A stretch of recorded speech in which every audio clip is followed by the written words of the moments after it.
Bonjour à tous et à toutes.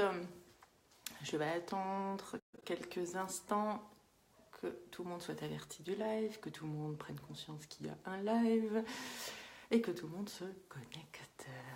On va attendre quelques instants. Je vous rappelle en attendant le thème du live qui est sur le break en couple. Et en attendant ça, eh bien c'est pas have a break, have a Kit Kat, mais c'est tout comme je vais me présenter.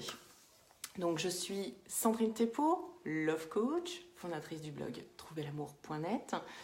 Je travaille avec des hommes et des femmes, avec les couples mais également les célibataires, afin de leur permettre de trouver l'harmonie ou de la retrouver au sein de leur couple et aussi au sein d'eux-mêmes afin de trouver la personne qui leur correspond. Aujourd'hui, on parle du break dans le couple. Mais avant de commencer et puis de vous dire un petit peu comment ça va se dérouler, eh bien, je vous invite à vous inscrire parce que ça fait partie aussi du break. Ça peut être une des raisons pour lesquelles le break s'impose dans un couple. Eh bien, il s'agit de la jalousie. Et comme vous le savez, je vous invite à venir à la conférence, à vous y inscrire tout du moins. Parce que pour pouvoir y participer, il faut s'inscrire. Les places sont limitées. Et il s'agit de la conférence qui a lieu samedi 7, oui, ce samedi-là à 11h. Et on va parler de la jalousie et surtout, vous allez apprendre à la supprimer, à y mettre fin au sein de votre couple et de votre vie tout court. Voilà, donc je répondrai bien entendu à toutes vos questions. Donc, n'hésitez pas à vous y inscrire. Je vous rajouterai le lien si vous ne le trouvez pas sur la page. Il est un petit peu partout sur la page, quoique je vous le mettrai. Bonjour à Céline qui nous regarde. Bonjour Céline. Alors, on commence. Je ne vais pas attendre plus longtemps. Donc déjà, contrairement à ce qu'on pourrait penser, le break, eh bien, seulement une personne sur 10, c'est-à-dire un couple sur 10, l'utilise et surtout passe à l'action.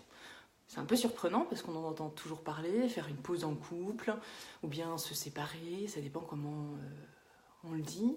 Eh bien, c'est plus dans la parole que dans l'acte parce qu'il est souvent difficile de le mettre en place. Bonjour Céline. Et donc, même si ça paraît surprenant, eh bien moi aujourd'hui je vais vous expliquer un petit peu pourquoi et surtout on va comprendre ce à quoi ça sert de faire un break en couple. Et pourquoi le mettre en place, après tout, qu'est-ce que ça vous apporterait ? Qu'est-ce que ça ne vous apporterait pas ? Est-ce que c'est fait pour vous ou pas ? Et surtout, je vais vous donner 2 conseils, 2 indices, 2 pépites, 2 choses qui vont vous permettre de le mettre en place. Ce qui est important et surtout de le faire correctement parce que ce n'est pas juste un mot. Alors avant toute chose, le break, c'est quoi ? Alors, le break, c'est une pause. C'est le temps de remettre les pendules à l'heure. Ça vous permet de réfléchir, de vous retrouver vous, avant de retrouver votre couple. D'accord ? Parce que il n'y a pas que le fait de se dire moi je me mets en pause. Voilà, j'estime que je ne lui parle plus, on ne se parle plus, c'est dispute sur dispute, je ne le supporte plus. Alors, autant pour les jeunes couples que les personnes qui sont ensemble depuis des années ou les personnes qui sont mariées et qui le sont depuis également de plusieurs années, voire peut-être 10, 15, 20 ans de mariage. Le break est proposé d'ailleurs à tout le monde.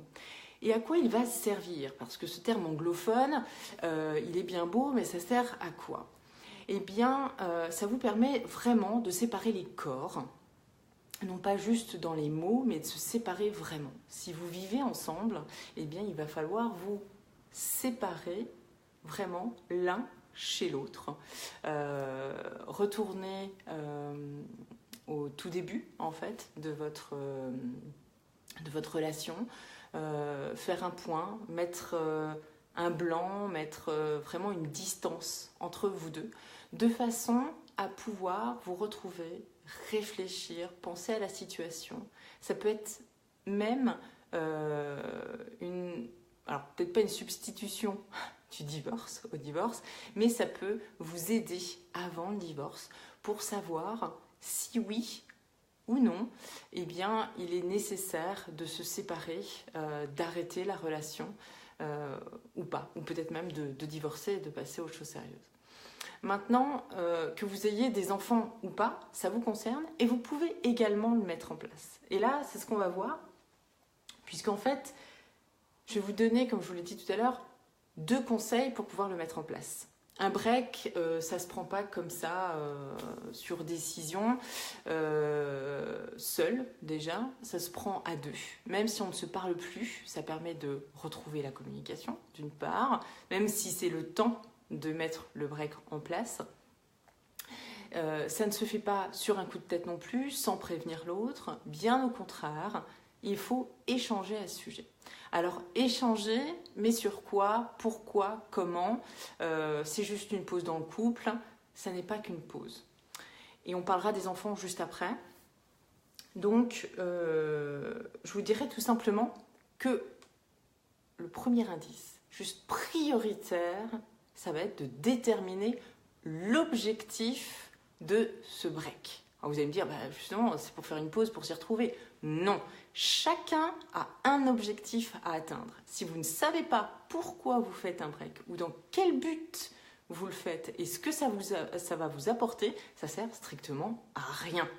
Donc, la première chose, c'est de définir un objectif. Comment est-ce que vous allez sortir de ce break? Qu'est-ce que ça vous aura appris? Et qu'est-ce que ça va faire, ça va amener concrètement dans votre couple? Alors, je vous rappelle, pour pouvoir le faire, il faut vraiment se séparer. Quand on vit ensemble, soit on retourne chez papa-maman, soit on va chez les grands-parents, soit on va à l'hôtel, soit on se prend un appartement, parce que le break, ça peut durer longtemps. Et là vient mon deuxième conseil, donc ma deuxième pépite qui est juste très importante, eh bien, c'est le temps.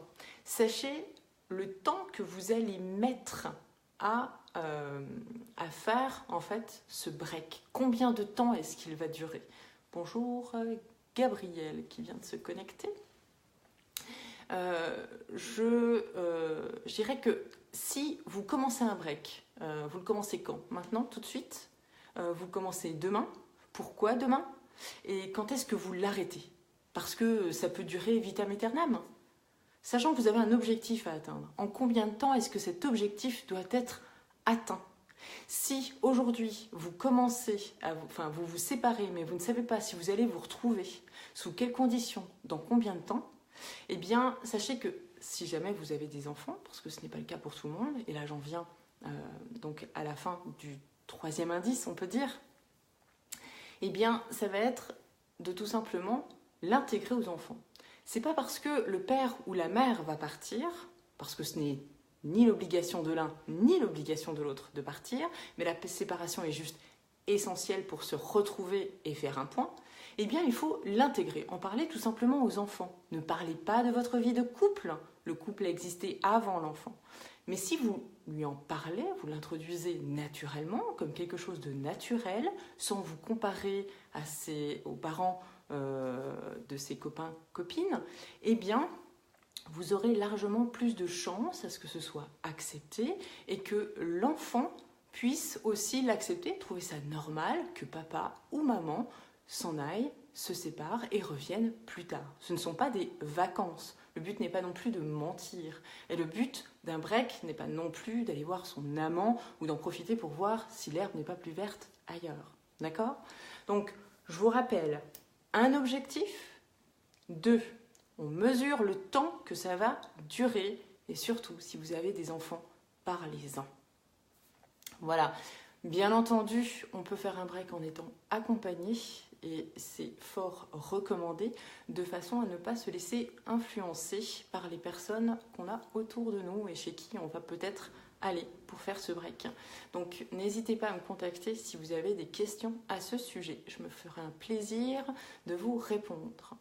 Et avant de terminer, eh bien, j'aimerais vous rappeler, encore une fois, oui, que la semaine prochaine, eh bien, il y a une un nouveau live, mercredi prochain, même heure, 14 heures. Et cette fois, nous allons parler des hommes. Eh oui, on va enfin parler d'eux et de leur silence lorsque plus rien ne va plus.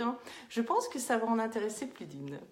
Alors, il n'y a pas besoin de s'inscrire, même si je vous en reparle à l'instant, il faut vous inscrire pour pouvoir bénéficier des informations que je vais vous transmettre lors de la conférence de samedi 7 avril à 11 heures. Donc inscrivez-vous, je vous rappelle, je vous remets le lien et je vous dis à la semaine prochaine ou à samedi. Ciao, ciao!